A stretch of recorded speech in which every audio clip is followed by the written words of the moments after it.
നമ്മളൊരു അപ്രതീക്ഷിതമായിട്ടുള്ളൊരു വയനാടൻ യാത്ര ഇവിടെ തുറക്കം കുറിക്കുകയാണ് അല്ലേ. ഒക്കെ ഞാനിവിടെ അവിടെ ഇങ്ങനെ നിൽക്കുമ്പോൾ ഞാനിങ്ങനെ ചോദിക്കാൻ വെക്കുക, നമുക്ക് ഇങ്ങോട്ടുള്ളൊന്ന് പോയാലോ, നിങ്ങൾ ഇങ്ങോട്ടും ചോദിക്കാൻ നിൽക്കുകയാണ്. അങ്ങനെ ഉണ്ടായ ഒരു അപ്രതീക്ഷിത യാത്രയാണിത്. അപ്പോൾ ഞങ്ങൾ എവിടെയെങ്കിലും കയറിയിട്ട് എന്തെങ്കിലും ഒന്ന് കുടിച്ച് പോകാമെന്ന് വിചാരിച്ച് ജ്യൂസ് കുടിക്കാൻ വേണ്ടിയിട്ട് ആന്താരി തട്ടുകടയിൽ കയറിയതാണ്. നല്ലൊരു വ്യൂ പോയിന്റ് ഉണ്ട്. ഇതാ മജീദ് കായ് കുടിക്കും, നല്ല നേച്ചറലായിട്ട് ഫ്രഷ് ആയില്ലേ, അടിപൊളിയില്ലേ. ആ അതാണ് മറ്റേ ഇതിലെ ആ താജ്മഹൽ പോലെ അവിടെ നിന്ന് കാണുന്നതാണ് മറ്റേ ഇതിലെ ആ നോളജ് സിറ്റിയിലെ പള്ളി. അല്ല അടിപൊളിയല്ലേ ഇവിടെ നിന്ന് ഇങ്ങനെ നോക്കാനൊക്കെ. പിന്നെ പൊളി എൻജോയ് ചെയ്യുന്നുണ്ട് അല്ലേ. പണ്ട് കുട്ടിക്കാലത്ത് ഈ ജീരകമുട്ടായി തിന്നത് വല്ലാത്തൊരു സുഖമാണ്. നമ്മൾ പോണത് കുട്ടികളായിട്ടാ അല്ലേ. നോക്കി അടിപൊളി.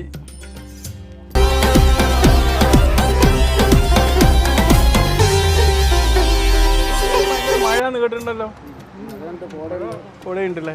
ഇപ്പം മഴ കുറവാണെന്നുണ്ടല്ലേ. കേരളത്തിൽ ഏറ്റവും മഴ കിട്ടുന്ന ലക്കിടി എന്ന് പറഞ്ഞ സ്ഥലത്താണ് ഇപ്പോൾ എത്തിയിരിക്കുന്നത്. ഞങ്ങളിപ്പോൾ ഒരു വീട്ടിലേക്കല്ലേ കയറുന്നത് അല്ലേ. മജീദ് കായ് നല്ല നാടൻ ചോറും ഞാൻ നല്ല നാടൻ ബിരിയാണിയാണ് ഓർഡർ ചെയ്തത്. ഉപ്പേരി, പുതുശ്ശേരി, മുള്ളിശ്ശേരി അല്ലേ. ഇവിടുത്തെ ബിരിയാണി ഒരു വെറൈറ്റി ആണെന്ന് കേട്ടതാണ്. പോയടുത്ത് നിന്ന് തിരിച്ച് ഈ ഒരു ഹോട്ടലിലേക്ക് കയറിയതാട്ടോ. അല്ലെങ്കിൽ ഈ മായല്ലാത്ത കാര്യങ്ങൾക്കാണ് വയനാട് പ്രശസ്തം പണ്ടേ അല്ലേ. ഈ വീട്ടിലെ ഗൃഹനാഥയും വീട് എന്നാ പറയേണ്ടത് അല്ലേ. ആ നിങ്ങളുടെ വീടും ഇതാണ്. ഓ ചിക്കൻ ബിരിയാണിയോടൊപ്പം തന്നെ കോഴിമുട്ടയുണ്ട് ഇതില്. നാടൻ ചോറ് രണ്ടും സൂപ്പർ അല്ലേ. ഇവരെ ഒരു പെരുമാറ്റവും ഭയങ്കരമായിട്ടോ ഇവിടെ വന്നു കഴിഞ്ഞാൽ. ഇനി നമ്മൾ യാത്ര ചെയ്ത് വന്ന ഈ ഒരു വഴിയിലെ കോഴിക്കോട് നിന്ന് വയനാട്ടിലേക്കുള്ള ഈ ഒരു വഴി ഈ ഒരു മഹാമനുഷ്യനാണ് ആദ്യമായിട്ട് കണ്ടെത്തിയെന്ന് നമ്മൾ ഓർക്കണം. എന്നിട്ട് ഈ മനുഷ്യനെ ആ ബ്രിട്ടീഷുകാർ വെടിവെച്ച് കൊല്ലുക ചെയ്തത്. കാരണം ഇത് മറ്റൊരാളെ അറിയാതിരിക്കാൻ വേണ്ടിയിട്ട്.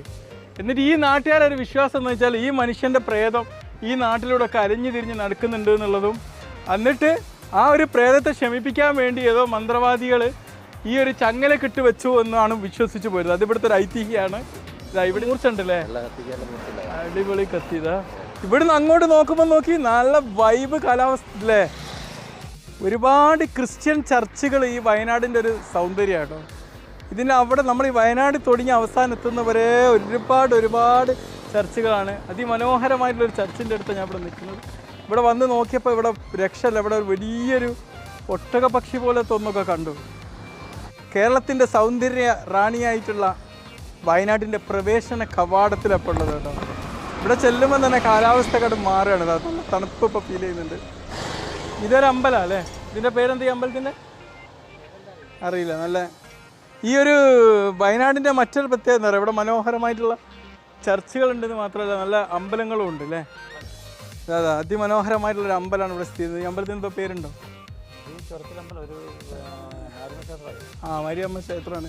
ചുരത്തിലുള്ള അമ്പലമാണ്. ചുരത്തിലോട്ട് കയറി വരുന്നവരൊക്കെ ഇവിടെ പൂജ ചെയ്യേണ്ടവരൊക്കെ പൂജ ചെയ്ത് പോകാനൊക്കെ ഉള്ള സംവിധാനങ്ങളുണ്ട് അല്ലേ. ഈ ഗേറ്റിന് പറയുന്നത് ലക്കിടി ഗേറ്റ് എന്നാട്ടോ. വളരെ ഹാപ്പി ഏരിയയാണ്. സുഹൃത്തിനെ കിട്ടിയ സന്തോഷത്തിലാണ്.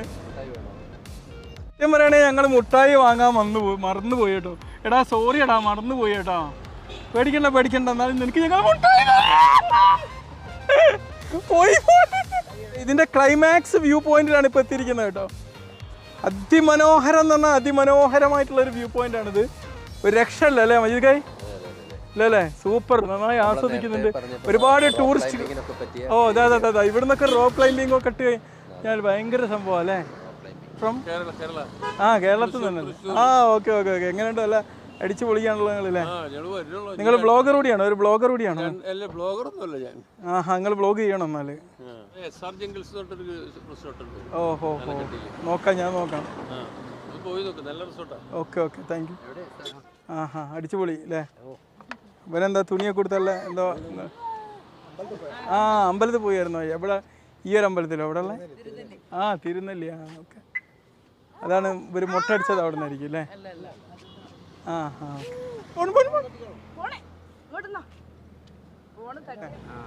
നിങ്ങൾ സൂപ്പറായിട്ട് എൻജോയ് ചെയ്യുന്നുണ്ടല്ലോ അല്ലേ. മൊബൈൽ ഇപ്പം അടിച്ചു മാറ്റിയായിരുന്നു കേട്ടോ. നമ്മളെ ക്യാമറ ഒക്കെ ഇപ്പം പോയാനേ. അവിടെ മുകളിൽ കുറേ കരിങ്കുരങ്ങന്മാരും കിടക്കുന്നുണ്ട്. പക്ഷെ അവർ താഴോട്ട് വരൂല. അവർ താഴോട്ട് വരുന്നില്ല. അവർ മുകളിൽ തന്നെ നിൽക്കുകയാണ് കരിങ്കുരങ്ങന്മാർ. എനിക്ക് തോന്നുന്നു നമ്മൾ യുവന്മാർ അവരോട് കുസൃതി കാണിക്കുന്നതാണ് തോന്നുന്നത്. ഒരു മഹാസമ്മേളനമായിട്ട് നമ്മുടെ ചുരം മാറിക്കൊണ്ടിരിക്കുന്ന കാഴ്ചയാണ് ഇപ്പോൾ കാണുന്നത്. കോഴിക്കോട്. കോഴിക്കോട് പിന്നെ ഇഷ്ടംപോലെ വീഡിയോ ഉണ്ട്. തൃശ്ശൂരാണ് ഞങ്ങൾ നാട്, തൃശ്ശൂരാണ് കോഴിക്കോട് വന്നിരിക്കുന്നത്. ഇവിടെ എൻജോയ് ചെയ്യാല്ലേ? ഇവിടെ അടിപൊളിയായിട്ട് പ്രയറിനോടുള്ള ബന്ധത്തിൽ വന്നിരിക്കുന്നത്. ഏതിന്റെ പ്രയർ ഉണ്ടായിരുന്നു. ഓക്കെ അപ്പം നല്ല ആത്മനിർവൃതിയിലാണ്. ഓക്കെ എനിക്കറിയാം. എനിക്ക് ഒരുപാട് എത്ര വെള്ളച്ചാട്ടം അല്ലേ ഇവിടെ.